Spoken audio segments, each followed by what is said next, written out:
Do Runeterra players know how good Hearthstone cards are? Well, let's find out. Yeah, I've only played a little bit during the beta. Well, not a little bit. I played quite a bit of Priest back in the day, but like way back. Okay, so first card. 6 mana, that was back in the beta actually. Like that was way back then. 6 mana, 6/7 base stats. How do you want me to do this? Like from a scale of 1 to 10? 1 to 10 is fine, but I think like as long as you give me like a good, great, bad, really awful, something around those lines. It doesn't have to be like a number per se, but as long as you at least give me your reasoning for why you think the card is good or not. I think maybe it could be like a niche pick in like Arena because it's a beefy stat stick. If you're top decking, it's not that horrible, I would assume. Gives a little bit of presence. I assume that's never played in Constructed because, well, it just looks like trash. It's like vanilla stats. Dead in Constructed, maybe sometimes a pick in Arena. You know how accurate that was? That was ridiculous. Yeah, nice. Battlecry, if you have gained 15 or more armor this game, gain 3/3 in charge. I would say that's a tough one. I only know that like Warrior used to have armor, and I guess Druid could have a little bit depending on the deck. That's a Warrior card, right? Yes, yeah, that is a Warrior card. Yeah. Gained 15 or more armor this game. So that would be like in a control deck if you're getting that much armor. It wouldn't be like an aggro deck, although Charge kind of wants to be a little bit aggro. This is like prime removal in a control deck, and I don't know how important Charge removal would be compared to like spell removal. I'm gonna say it's decent, but I doubt it's like meta defining unless there's like a really good aggro deck that like gives armor, which doesn't really make sense to me. At the moment, there is a control combo deck that utilizes this card to ODK your opponent one turn. Okay, I could see that. The harder part is not giving you all the cards at once. Sure. This does not go into an aggressive deck because there's no cards in Warrior at the moment that actually give you armor for playing an aggressive archetype. I wouldn't say meta defining, but it is a very good card in the meta right now. Yeah, I could definitely see that if you have something that enables it to be an OTK. Yeah, I guess you get like Wind Fury, just go full face. Exactly. Yeah, Wind Fury full face. There it is. All right, Cornelius Rome, 6 mana, 4/5 mediocre stats. At the start and end of each player's turn, draw a card. At the start and end of each player. So you're guaranteed to draw a card in your turn. One card, I guess. 6 mana, 4/5, draw one. Yes. And then you're guaranteed to draw one in your opponent's turn as well. So that's at least 2 card advantage. And that's any color. I'd say that's pretty decent. I'd say that's pretty good. This is a very funny card because when this expansion was being released, a lot of people thought this was going to be the best card of the set, and it turned out to be too slow. It looks slow. The main issue with this card is that it's really hard to fit this into any archetype because it's arguably too slow to fit into an aggressive deck, and it's too weak to be into a control deck. It's hard to really analyze it without like context of what other cards can be played with it, and I don't really know what the archetypes are in Hearthstone. 6 mana, 6/5, your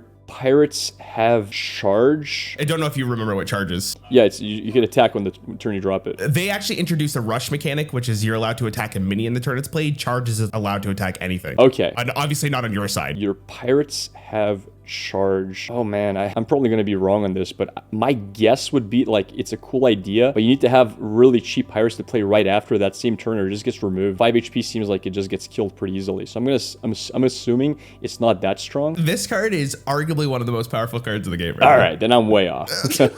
Yeah, how do you protect it? Like, unless you're dropping Pirates that same turn that are really cheap. Your idea is that you'd play multiple Pirates in the same turn. There's a lot of decks in the format right now that work really well with Pirates, and often just having an extra 6 damage from hand is just good enough. Oh, he gives himself charge. Yes, he does give himself charge. Okay. Yeah. No, if he gives himself charge, then he's a lot better, because I thought it was a basic 6/5 giving Pirates charge. So I'm like, in order to get value out of it, you have to drop him. He has to survive a turn, then the next turn he can go charge with Pirates. But if he has charge by himself, that sounds a lot better. A lot of people want him to be changed to Battlecry. Your Pirates have charge, which is like when you play him, he doesn't give himself charge. It's all your other Pirates. Yeah, that's what I was assuming he was doing. Reno Jackson, yeah, he was back when I played. He existed. How good is he now? They did bring him back into the main game mode this year. I would assume he's still very good, but people cry when they see this if they're playing aggro decks. If aggro's in the meta, I would assume he can see play, yeah. The thing is, back in the day when you played, the power level of cards were a lot weaker, right? Yes. So when this card was played, it was very easy just to win a game from that position. Sure. It's no longer the same thing anymore. That's crazy. Does Runeterra do the same thing where it just gradually just the power creep and I guess the card quality? I think every game does that, yeah. So why doesn't he see play? Like, is it the limiting deck not being able to play multiple of the same card? Is that the big issue, or just the stats suck? The stats is irrelevant. The effect is still strong, but the issue is that how often is fully healing your hero actually save you from losing the game at this point? It doesn't happen that often. But the inconsistent aspect of it is a huge deal. So what is this? What does that mean, 5 armor? This is a hero card. This is not a minion. Okay. So when you play this card, it replaces your hero rather than putting it on the board. Yeah. So the maximum mana in Hearthstone is 10 mana. Yeah. Instead, you can go up to 20 now. You gain a mana crystal and you draw a card. And you get 5 armor that same turn? And you get 5 armor in the same turn. Yeah. That sounds insane to me. But you gain gain 1 mana crystal, you go to 20 max. 20 gain a mana crystal. Is that mana crystal usable that turn? Yes, you don't go to directly to 20 mana. Your maximum mana is allowed to go to 20. And if it says an empty mana crystal, that means you can't use that mana that turn. But if it's just a mana crystal, you can. So it actually costs 4. Technically, yes. Also, your hero power is changed to choose one. You can either gain a mana crystal or draw a card. Okay, I'm gonna say this is very good, like very strong. This is arguably the best card of the game right now. Yeah. Nice analysis, dude. That was awesome. So this is a spell. Rune of the Archmage. Cast 20 mana worth of mage spells at enemies. I'm gonna say extremely strong in the sense that it's very good to like recover from unwinnable games. And if you're winning, you don't really need to play it, but like it's a get out of like a really tough spot. So you would think that this card would be very strong, right? And a lot of people expected it to be. Sure. It did turn out that the problem with this card is that the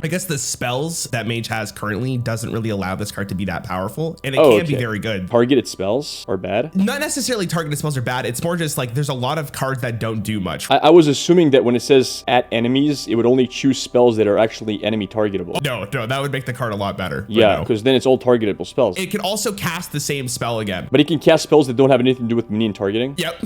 Oh, wow. Okay. Oh, that's different then, yeah. It looks really good, and even in a vacuum, it looks really good. But yeah, there's just a lot of variance to this card. Shadow Step.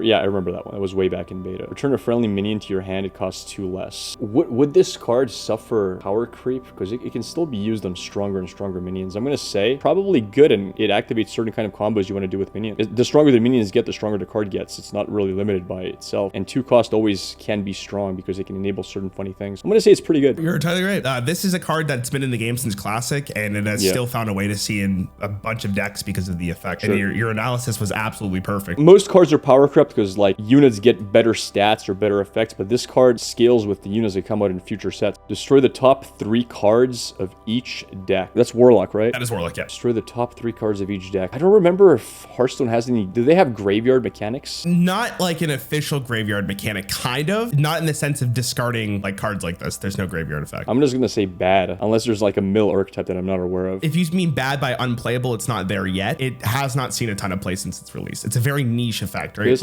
like 1 mana do nothing. In a sense, yes. Illidari Inquisitor, 8 mana 8/8. That's a druid. This is Demon Hunter. Is that new? That is a new class. It came out in 2020. I'll give you the hero power. Demon Hunter has a 1 mana hero power rather than 2. That is, give your hero +1 attack. That attack doesn't stay permanently, just for that 1 turn, right? Just for that 1 turn, yeah. So it's an 8 mana 8/8 rush. You said rush was like charge, but only on units. After your hero attacks an enemy, this attacks it too. Enemy doesn't count for face, right? It does count for face. It does count for face. Oh, that's OP, dude. That's insane if I'm reading this right, because don't you just like drop this, play 1 hero power, this swings kills like a blocker, and then you swing face with your guy and he swings for 8 to face? You can do that, yes. I'm gonna say that's really, really strong. Maybe I'm wrong. Card was added to the standard format last year, and when it was released, it was very good in a 4-set standard metagame. During that one expansion, this card was very, very powerful. Because he gets to swing twice the same turn. This card would be often just backbreaking for a bunch of decks because it would be very hard to actually deal with this card and heal up enough for you to not die the following turn. I wouldn't say OP, but it was a very good card. This is also Demon Hunter.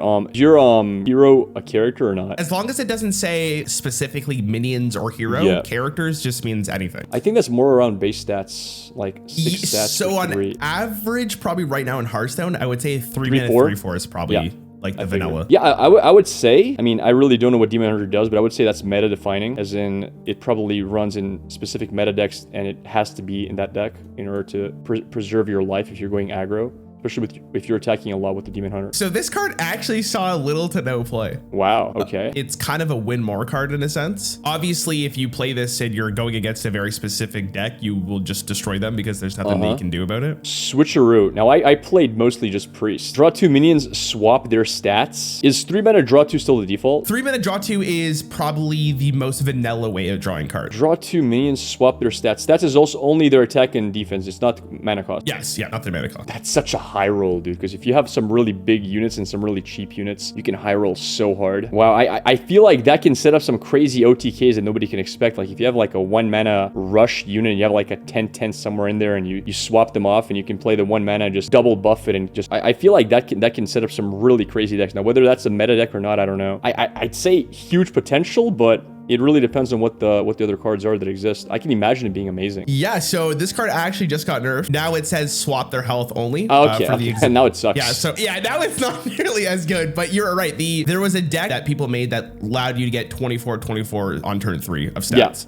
Yeah. This card will probably still see play a little bit in Priest just because of drawing 2 minions for Priest is considered good. This card was nerfed because of the potential high roll that it had. This is Rogue, right? This is Rogue, yeah. All right. Secret Passage. Replace your hand with 4 cards from your deck. Swap back next turn. Like you get your other cards back next turn. Yes, and I will say that any card that you generate while you have this like new hand will stay in your hand after the turn. Do you draw a card next turn or not? You would draw a card next turn. I'm gonna say this is like crazy OP because I would assume like you can just build decks that are super aggressive, no card draw, and then just this is like your once you're down to 0 cards, boom, draw 4, generate more because Rogue can generate stuff. Like I'd say this is like one of the best cards in Rogue. Your analysis is 100% accurate. This card, when it was released, was the best Rogue card I think we've ever seen, and on top of that, it replaced your hand with 5 cards rather than 4. Oh wow! So insane. This card was nuts, and even after it got nerfed, it was arguably the most defining Rogue card we've ever seen. I'm guessing you played it just in like super aggro decks. You just empty your hand and just go crazy with it afterwards. It's like you would put free. This in every single deck, my dude. There's no